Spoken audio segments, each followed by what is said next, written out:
Shalom saudara-saudari yang terkasih dalam Kristus. Puji syukur kepada Tuhan karena kasih dan anugerah-Nya kita dapat kembali berjumpa dalam renungan sore ini. Saya berdoa semoga saudara-saudari semua berada dalam keadaan baik, sehat, penuh sukacita, dikuatkan dalam iman, dan selalu dilimpahi berkat yang melimpah dari Tuhan. Sebelum kita merenungkan firman Tuhan, mari kita berdoa.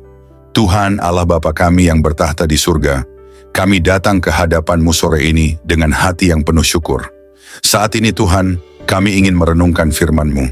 Kami memohon kiranya Engkau hadir di tengah-tengah kami, membuka hati dan pikiran kami, agar setiap kebenaran yang kami pelajari dapat kami pahami dan renungkan dengan baik. Penuhi kami dengan hikmat dari Roh Kudus-Mu, agar firman-Mu menjadi pedoman hidup kami hari ini. Kiranya melalui renungan ini, iman kami dikuatkan, pengharapan kami diteguhkan, dan kasih kami kepadamu semakin bertumbuh. Ini menjadi waktu yang kudus dan berharga, di mana kami boleh semakin mengenal Engkau lebih dekat. Kami percaya Engkau akan bekerja melalui firman-Mu untuk menuntun kami pada jalan kebenaran. Semua ini kami serahkan di dalam nama Tuhan Yesus Kristus, Juru Selamat kami yang hidup. Amin. Firman Tuhan sore ini diambil dari Efesus 4 ayat 29. Janganlah ada perkataan kotor keluar dari mulutmu, tetapi pakailah perkataan yang baik untuk membangun, di mana perlu, supaya mereka yang mendengarnya beroleh kasih karunia. Dalam sebuah rumah sakit, dua orang pria yang sama-sama sakit keras menempati kamar yang sama.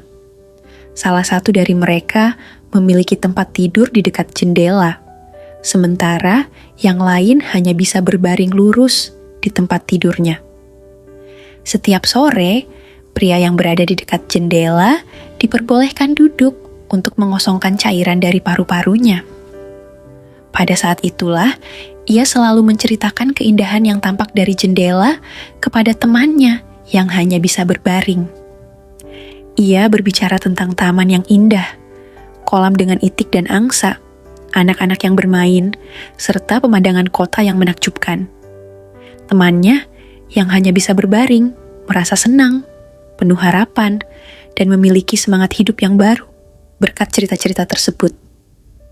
Namun, suatu hari, pria di dekat jendela meninggal dunia. Pria yang tersisa pun meminta untuk dipindahkan ke dekat jendela agar bisa melihat sendiri keindahan itu. Namun, betapa terkejutnya ia ketika melihat bahwa jendela itu hanya menghadap ke sebuah tembok kosong. Ternyata, pria yang telah meninggal itu sebenarnya buta dan hanya ingin memberikan harapan serta semangat hidup kepada temannya. Ayat dalam Efesus 4 ayat 29 mengajarkan kita untuk menggunakan kata-kata yang membangun, memberi semangat, dan membawa kasih karunia bagi orang lain. Kisah ini mengilustrasikan betapa besar kekuatan kata-kata yang baik. Pria yang buta itu, meskipun tidak bisa melihat, memilih untuk memberikan harapan dan kebahagiaan bagi temannya melalui kata-kata yang penuh kasih dan pengharapan. Dalam kehidupan sehari-hari, kita sering menemui situasi di mana perkataan kita bisa berdampak besar bagi orang lain. Kata-kata yang penuh kasih dan membangun dapat memberikan semangat baru kepada mereka yang sedang mengalami kesulitan. Sebaliknya, perkataan yang negatif atau penuh kutukan dapat menghancurkan semangat dan menambah beban orang lain. Firman Tuhan mengingatkan kita untuk senantiasa menjaga setiap perkataan yang keluar dari mulut kita. Kata-kata kita harus menjadi sumber berkat bagi orang lain, bukan menjadi alat untuk menjatuhkan atau menyakiti. Dengan demikian, kita tidak hanya menjadi saksi kasih Tuhan dalam hidup ini, tetapi juga membawa terang bagi mereka yang membutuhkan penghiburan dan kekuatan.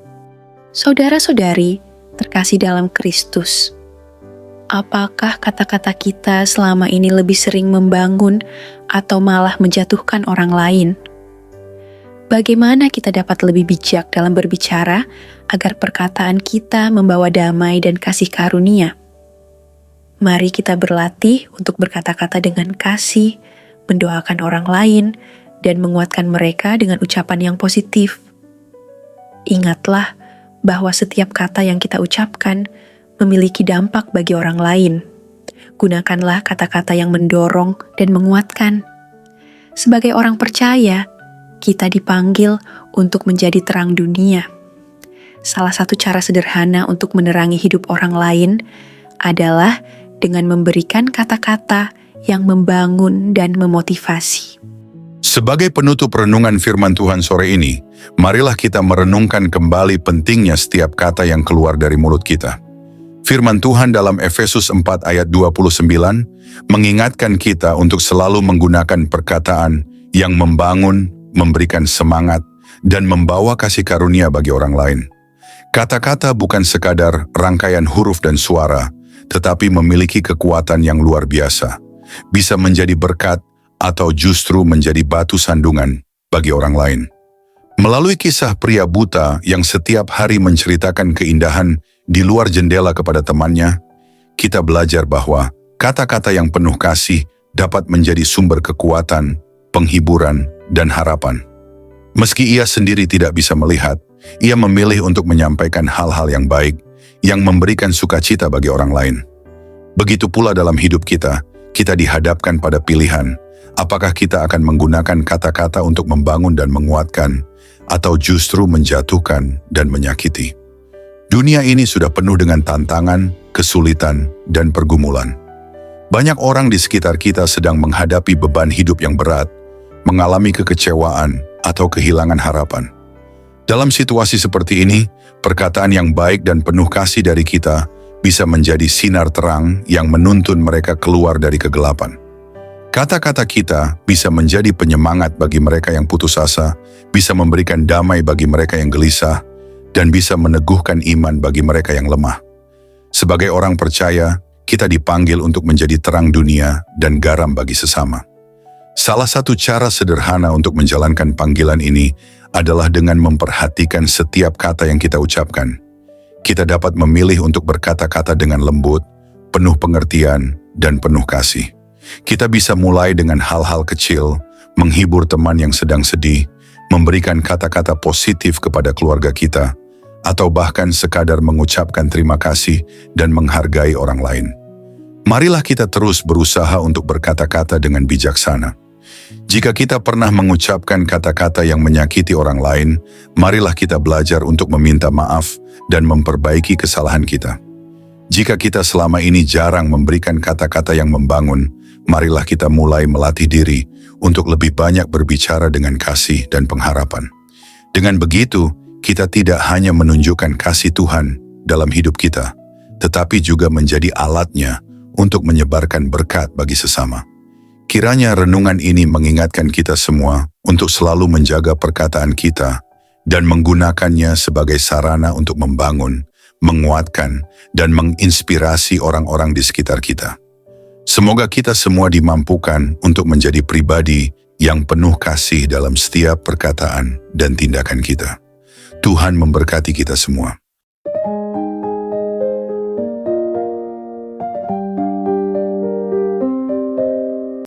Mari kita berdoa.